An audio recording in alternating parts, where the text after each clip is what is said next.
based upon the allegation of the information that the defendant committed the crime while using a dangerous weapon. If you find the defendant guilty on any of the counts, you must answer the following question. Did the defendant commit the crime while using a dangerous weapon? Dangerous weapon means any firearm, whether loaded or unloaded. A firearm is a weapon which acts by the force of gunpowder. Before you may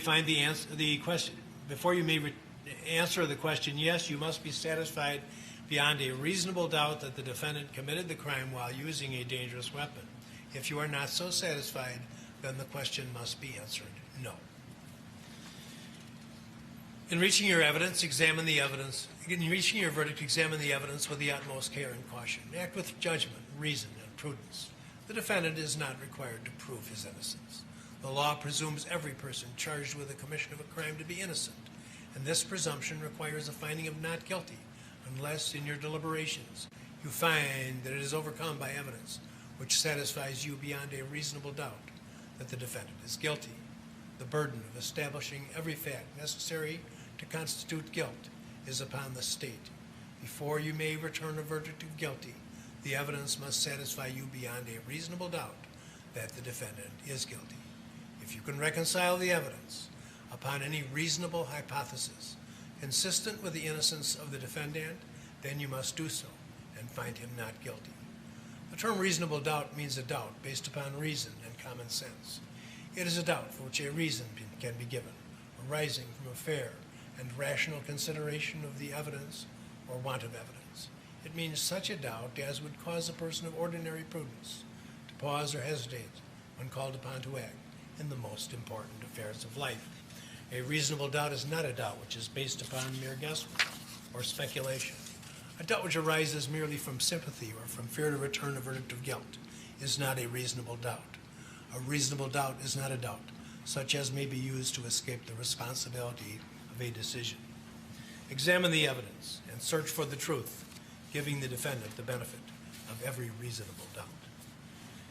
Evidence is defined first as the sworn testimony of witnesses, both on direct and cross-examination, regardless of the party who called the witness. Second, any exhibits which have been received, whether or not they accompany you to the jury room. Third, any facts which the lawyers have agreed or stipulated, or which I have directed you to find. Anything that you may have seen or heard outside the courtroom is not evidence. You are to decide the case solely on the evidence offered and received at this trial. You should disregard entirely any question to which I did not permit an answer. Do not guess what the witness's answer might have been, and if the question itself suggested that certain information might be true, ignore the suggestion and do not consider it as evidence. Attorneys for each side have the right and duty to object to what they feel are improper questions asked of witnesses, and to the receipt of other evidence which they believe is not properly admissible. You should not draw any inference or conclusions from the fact that an objection is made. By allowing testimony or other evidence to be received over objection, I did not mean to indicate any opinion as to that evidence. You jurors are the sole judges of the believability of the witnesses and of the weight of the evidence. At the beginning of the trial, I described the charges against the defendant, counts 6 and 7, which respectively charged possession of a firearm by a minor and curfew violation, have been disposed of and are no longer part of this case. The other counts remain. Do not guess about or concern yourselves of the charges that remain. Do not consider it evidence that related only to the counts which have been disposed of. During the trial, I have ordered certain testimony stricken, and you must disregard all such. Exhibits become evidence only when received by the court. An exhibit which was marked for identification, whether or not, is not evidence. An exhibit received is evidence whether or not it accompanies you to the jury room. Remarks of the lawyers are not evidence, and if the remarks suggest certain facts not in evidence, disregard the suggestion. You should consider carefully the closing arguments of the attorneys, but their arguments, opinions, and conclusions are not evidence. Draw your own conclusions from the evidence and decide upon your verdict upon the evidence under the instructions given you by the court.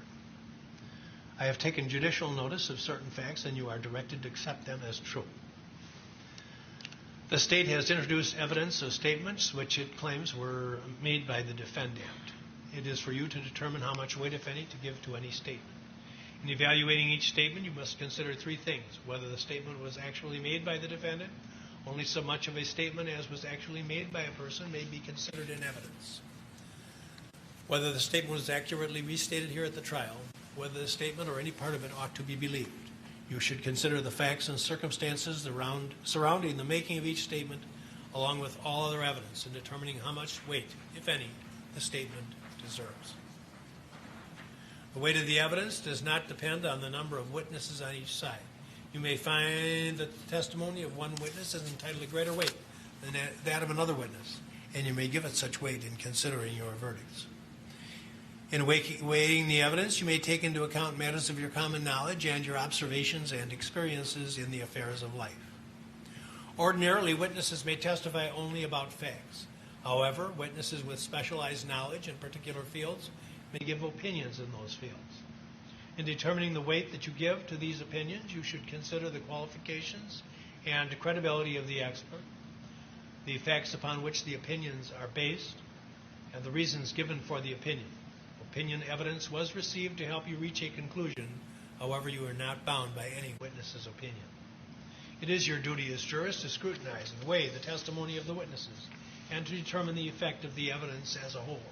You are the sole judges of the credibility, that is, the believability of the witnesses, and of the weight to be given to their testimony.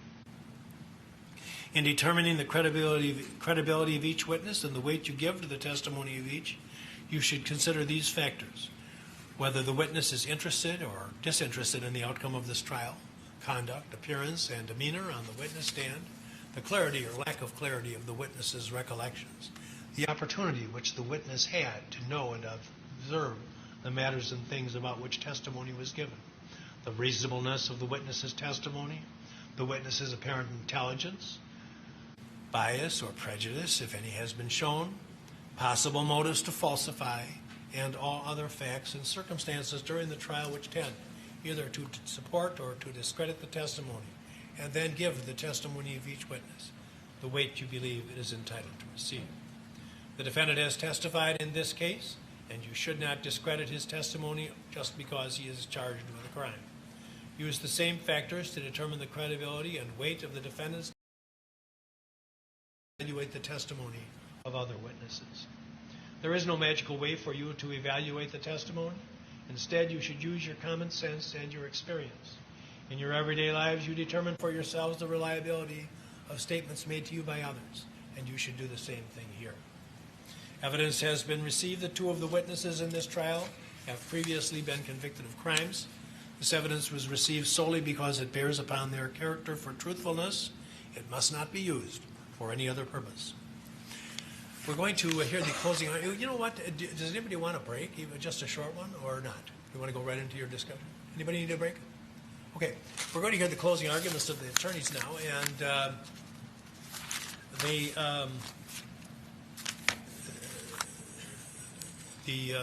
we follow the classical debate format in the court. That is, that the proponent of a proposition is entitled to give the first and the last argument.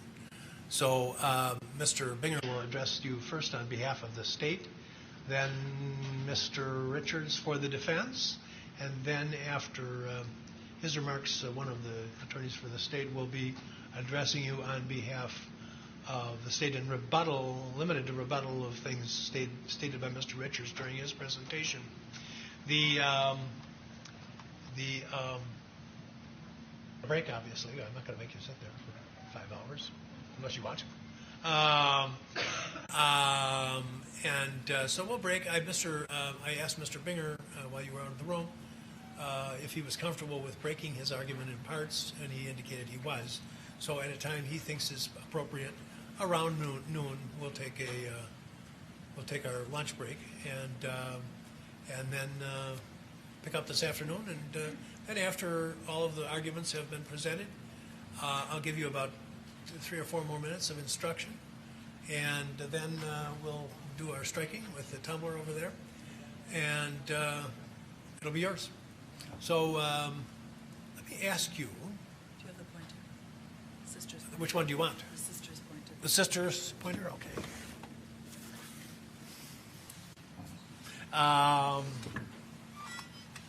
We'll take a vote right now.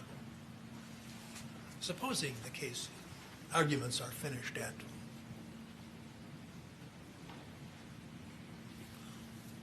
4:30, 5 o'clock, and we'll be working well to get there. How many would like to begin their deliberations tonight and stay until a later hour? Or how many would like to come back and start fresh in the morning? And the cutoff point would be, say we got finished by 4 and I give you the case. The latest I would let you go if you didn't want to stay late would probably be about 5 o'clock. So I don't know how much you'd get done, but you'd have the option to get started this today, or we just start fresh in the morning if we finish up any time after 3:30 or 4 o'clock. So how many would want to continue on today? 1, 2, 3, 4, 5, 6, 7, 8. 8 out of, what do we got, 18? How many would rather come back fresh tomorrow? Knowing that some of you aren't coming back. Okay, and of course, as always, I'll make the final decision, but I certainly will try to follow your wishes. So, okay, with that, Mr. Binger, it's yours. Thank you, Judge. Good morning, ladies and gentlemen. I want to assure you that everything that the judge just read to you, you'll get a copy of, so you'll have a chance to look it over yourself. You don't have to memorize everything he just told you. I think it's no surprise that this is a case that there's a lot of noise and a lot of static surrounding it. So what I'd like to do at the beginning is crystallize it in a nutshell for you and keep it as simple as possible. This is a case in which a 17-year-old teenager killed 2 unarmed men and severely wounded a third person with an AR-15 that did not belong to him. This isn't a situation where he was protecting his home or his family. He killed people after traveling here from Antioch, Illinois, and staying out after a citywide curfew. Your Honor, I'm going to object. There's no curfew charge anymore. There's no gun charge. Although he claimed... There's no charge, but and there has been some discussion about the lawfulness of the curfew, not in this case, but elsewhere. But there had been a curfew announced. That does not mean that it was technically lawfully a legal curfew, but there had been an announced curfew, so I'll leave it at that. And it was a curfew that all the rest of us here in Kenosha were aware of, and I think most people, most reasonable people, obeyed. Although the defendant claimed to be protecting a business that he wasn't familiar with, the actual killings in this case had nothing to do with that. And he also spent the entire evening lying about the fact that he was an EMT. None of the things that I just told you are in doubt in this case. So when we think about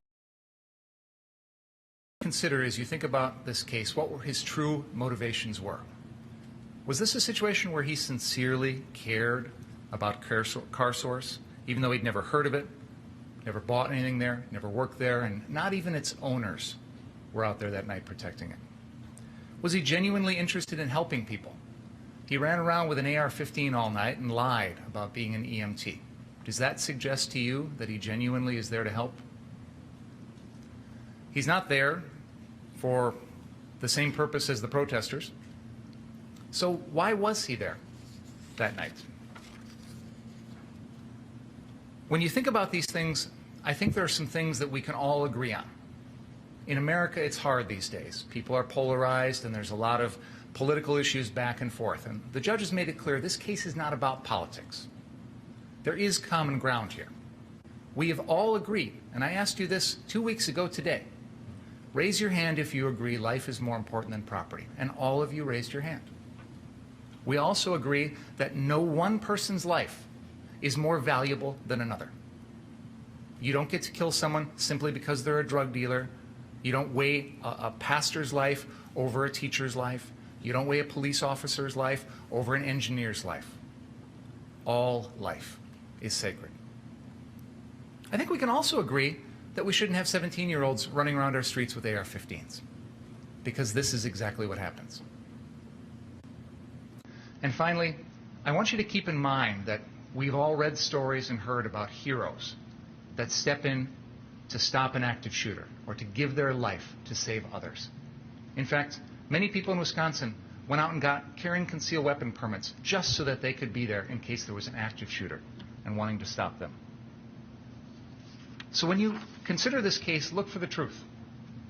So many people look at this case and they see what they want to see. They have a preconceived notion and they tailor the facts to fit whatever they believe. And you all agreed to keep an open mind. You all told us you didn't have any of those preconceived notions.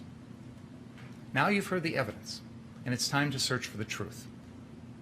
So consider, for example, whether or not it's heroic or honorable to provoke and shoot unarmed people.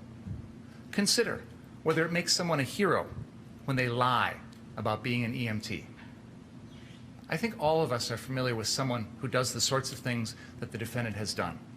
They enjoy the thrill of going around and telling people what to do without the courage or the honor to back it up, and without the legal authority to do so. And when you think about the defendant's behavior in this case, contrast it with Anthony Huber, a man who was there because he knew Jacob Blake, who carried his skateboard everywhere, and who rushed towards danger to save other people's lives. So when I talk to you here in my closing argument, I'm going to focus first on the murders that the defendant committed. Second, I'm going to address some background issues, give you some context, and talk about some of the things that I don't think are relevant to this case. And finally, I'm going to tie it all into the jury instructions that the judge just gave you. As prosecutors in this case, my colleague Jim Krause and I have tried to present you with all of the relevant evidence that we think you should consider in this case. And I told one of you in jury selection that at the end of this, you would be the expert. You would have all the information. You would be the one who would know all about this case and make that decision. And that's what we've tried to do. So let's go to August 25th, 2020. The defendant came from outside our community, carrying a gun that wasn't his, because he expected and anticipated violence that night. And he pretended to guard what turned out to be an empty building owned by people he'd never even met, while fraudulently claiming all night long to be an EMT. There were a lot of people out that night. Some people stayed home protecting their homes and their families. Others went to their businesses, boarded them up, and protected them. And a lot of those people had weapons. A lot of them had guns. There were other people who came along to protect Car Source or Ultimate Gas or other businesses. And many of them were armed with AR-15s, just like the defendant.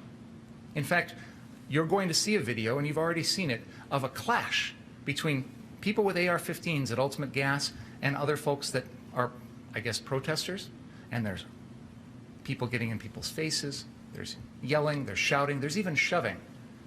And yet, in this entire sequence of events, from the shooting of Jacob Blake on Sunday, August 23rd, 2020, all the way after that, everything this community went through, the only person who shot and killed anyone was the defendant. Yes, there was property damage. No one's here to defend that. No one's here to tell you it's okay to commit arson or looting. No one's here to tell you it's okay to be rioters. I'm not defending any of that. You know, because you've been told in the testimony, I'm prosecuting Joseph Zeminski for arson. That's not okay. But what you don't get to do is kill someone on the street for committing arson. So let's keep that in mind when we're talking about the people involved in this case. So let's begin with the provocation and the murder of Joseph Rosenbaum, because it's all captured on video. As the defendant and Mr. Rosenbaum arrive at the 63rd Street Car Source, Mr. Rosenbaum is ahead of the defendant. And as you see in the FBI video, when Mr. Rosenbaum starts to run, the defendant starts to run as well at the same time, as if he's pursuing him. Mr. Rosenbaum could not have possibly have known the defendant is behind him. There's no indication in this record that he knew the defendant was there. It's not an ambush. It's not a situation where he goes there and lays in wait for the defendant. The defendant arrives at that location, and you hear him yell, "Friendly, friendly, friendly," because he's aware of the fact that the people that he's about to confront are hostile to him. And I'm going to show you in a moment the video in which the first thing he does when he arrives at that location is drops the fire extinguisher that he's holding in his left hand so he can raise the gun with his right and left hands and point it. This is when you hear someone, I think the testimony is Rosenbaum, it's not clear to me, but either way, yell, "Gun, gun, gun." And then Mr. Rosenbaum charges around to try and stop the defendant from pointing his gun or shooting anyone. So let's take a look at some of that video.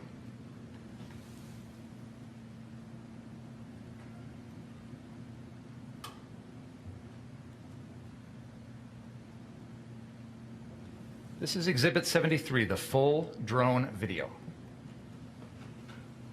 And as we've pointed out to you before, and Jim will point out to you here in a second on the screen, when the defendant originally arrives at that scene, the first thing you see him do is drop the fire extinguisher and point his weapon at people. And then the chase occurs right after that. And you're going to see that entire sequence of events here on the full drone video.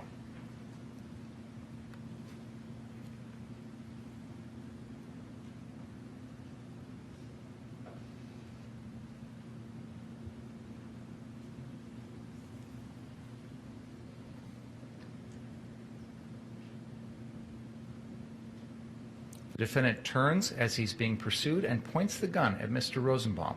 And then he slows and turns, and before Mr. Rosenbaum can even come close, he fires at him, shooting and knocking him to the ground.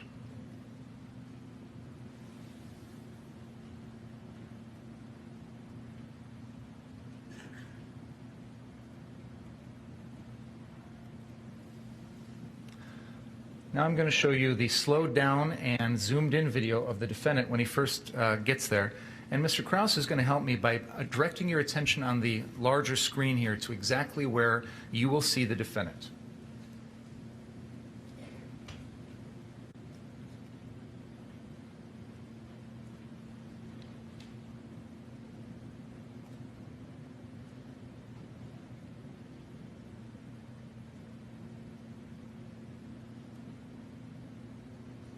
I'm going to replay it a few times so you can see quite clearly that the defendant sets the fire extinguisher on the ground with his left hand and then brings his left hand over to the gun and raises it and points.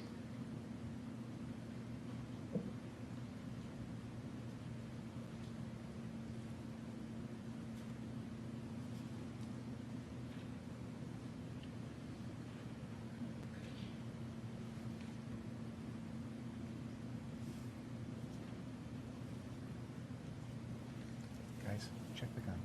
Make sure it's empty.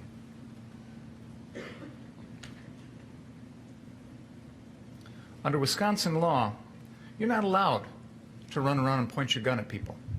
This is the provocation. This is what starts this incident. The defendant rushes in and immediately points the gun. And as you'll see in a little bit, Mr. Rosenbaum doesn't take kindly to people pointing guns. I don't think anyone does. That's not unusual. No one wants to have the gun pointed at them, and no one wants to watch anyone else do this to someone else.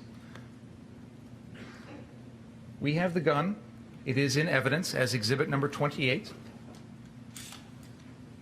I'm having the detectives check it to make sure that it is safe.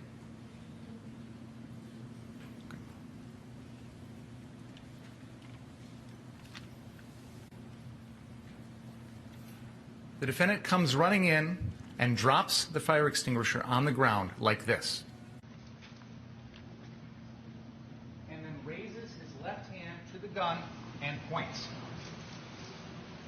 This is what we see in the video. Him putting the fire extinguisher on the ground and then raising the gun. Your Honor, I'm going to object. He's facing the wrong direction. That's an argument. Okay. I'd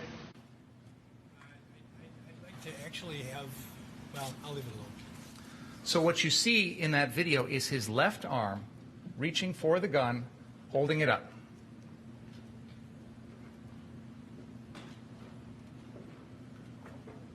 You can see it again on the video here. His left arm reaching up towards the gun.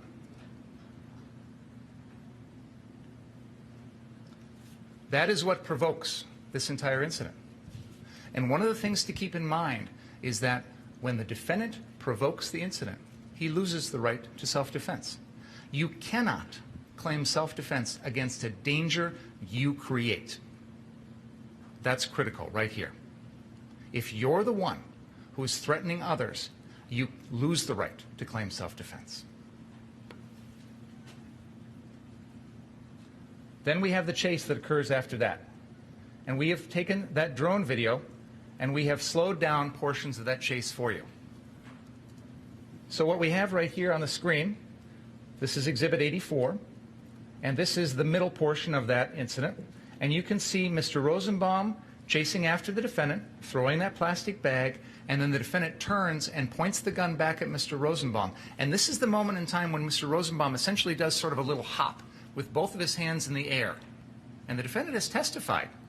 He saw at that moment that there was nothing in the defendant's hand, or in Mr. Rosenbaum's hands. He was unarmed. There's the defendant turning and pointing the gun.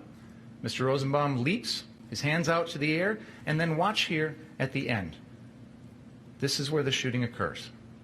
Mr. Rosenbaum is not even within arm's reach when the first shot occurs. I'll play that again. The defendant is pointing the gun at Mr. Rosenbaum. Mr. Rosenbaum raises his arms off to the side. The defendant approaches these cars and slows down, and then turns and shoots Mr. Rosenbaum.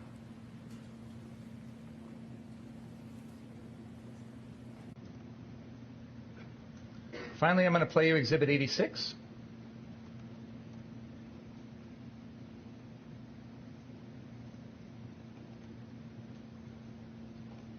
This shows you the final part of that, zoomed in and slowed down. Here's the defendant running in between those parked cars, slowing down, and you can see just how close, or rather how far away, Mr. Rosenbaum was when the defendant shot him.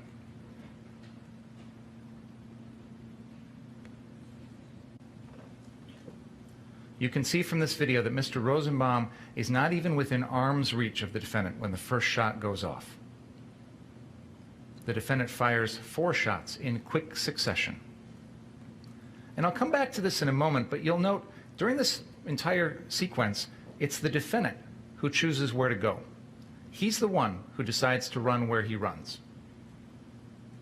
And he slows down right as he gets to these parked cars. That's what allows Rosenbaum to get closer. We've seen this on the aerial footage from the FBI, and I want you to see that perspective as well.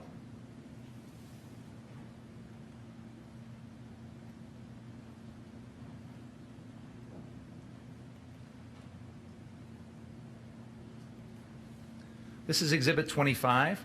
This is the annotated aerial footage. You see the defendant approach, running in the same direction as Mr. Rosenbaum. This is where the pointing occurs in the direction of the Zeminskis. You can see Joshua Zeminski's right there on the screen. I'm going to put the cursor over where the Zeminskis are. They're right in there.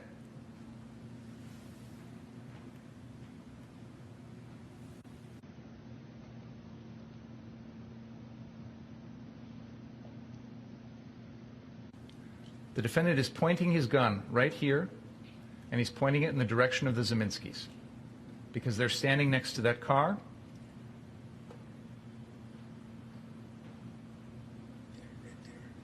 And then the chase occurs. Now, what's interesting to me is watch when the crowd starts to run. The crowd's already starting to run here even before